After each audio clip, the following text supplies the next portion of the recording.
Another team that might need to score bunches of points, and I don't know if they can, is Miami.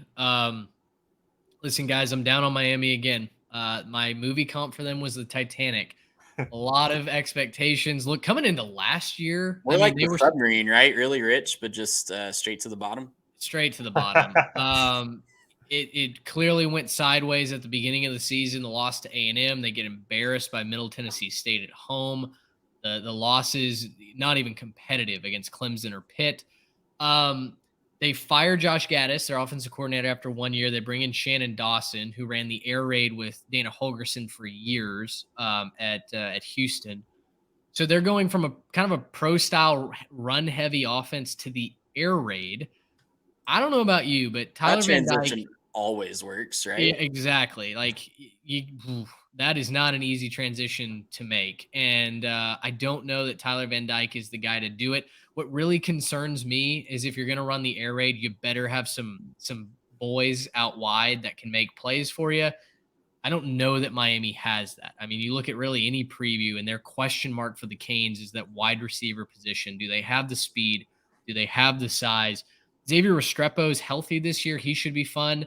But when you're telling me you're relying on Tyler Harrell to be your number three, the guy has been at let's see here. He's third stop in 3 years. He has just 22 catches in 5 seasons playing college ball. Like that is not an indicator of success for me.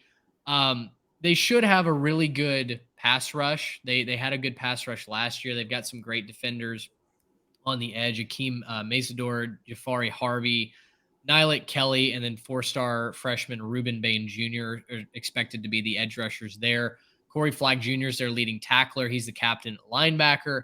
They've got a couple of transfers coming in to play corner, and then Cameron Kitchens had 6 interceptions at safety last year. So the defense is fine, but when you talk about it, their offense was anemic last year, and that secondary couldn't tackle, which is really concerning. So I know they bring in Shannon Dawson. Lance Guidry comes over from Marshall. Marshall finished 8th in the country per the S&P Plus last year. So staff upgrades across the board. But I go to look at Miami's schedule, and I think they lose to Texas A&M. Guys, I think they find a way to lose a weird one. So for me, I told you Georgia Tech. I just that's my game on their schedule that they lose. That goes what? How on earth? Uh, they play North Carolina, they play Clemson, they've got NC State and Florida State both on the road, and then they play Louisville at the end of the season. I just feel like Cristobal Cristobal is going to be in so much hot water. I feel like if it goes sideways, if you start to push that snowball down the hill, I don't know how he stops it. Yeah, there's some tough games on the schedule. I'm not 100% sure that the air raid won't work here, and I'll tell you why. Look, last season we went into it thinking that Tyler Van Dyke was going to be a Heisman candidate, that he was amazing, he's an all-world guy, he's got loads of arm talent. And that wasn't unfounded, right? There were reasons we thought this. There's plenty of tape from the previous year, and he fell apart last year. Josh Gaddis just didn't work for him. I think giving him the air raid, something that's a little bit simpler, a little easier to chew on, quick reads, just deliver a quick pass, kind of get on a roll, get hot.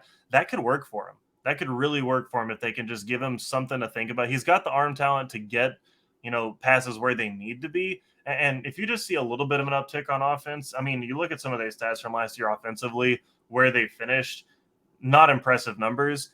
If those numbers tick up a little bit, I think you could see them win a few of these games. Now, I don't think that they beat A&M, and I don't think that they'll probably beat Georgia Tech, but there's some winnable games there. Virginia, NC State, Louisville, Boston College. There's some winnable games back there if they can just get the quarterbacks to play a little better, get a little bit more production out of Tyler Van Dyke, who we know he can do it. I think pretty clearly last year the issue was not anything about his talent. It was just about what was going on inside his head. So if they can figure out the 4 inches between his ears, then they'll be able to figure out what's going on there for that offense. They certainly have the ability. They have some talented playmakers. There's a lot of speculation right now. I think they can put it together with a little bit of a simpler offensive scheme. It's going to be interesting. I think they're way more talented than their record says that they are, right? And their offense is way better on paper than it was on the field last year. So yeah, I joked about the transition from pro style to air raid, but it doesn't really hurt to change it up, right? You got to try something different at that point. don't know that you really want to blame the guy that had just won the award for best assistant coach in the whole country, but Right. Not know, blaming the coordinator, just the fit. yeah, sure. Whatever. I'm not talking to you, Garrett. I'm talking about just Miami in general. Sure. Right? Gaddis, Like, Gaddis I don't took know a that. bullet for Cristobal. Yeah, like that's a shot at Cristobal, 100%. Sure. Like, I don't know how you can take yourself seriously and look at yourself, but you had to do something, I guess. But do we really think that they were 40 or 30 points worse than Pitt last year, or 14 points worse than Middle Tennessee? It was just a comedy of errors for Miami last year. They were way more talented than that. I think it'll be a bounce back year. They're not going to compete for the conference championship like we thought they might last year, but it's going to be better. Better days are coming, I think, for Miami fans. If they don't, things are going to get miserable in a hurry. They're already losing a lot of recruiting battles, so fans are mad at them for that.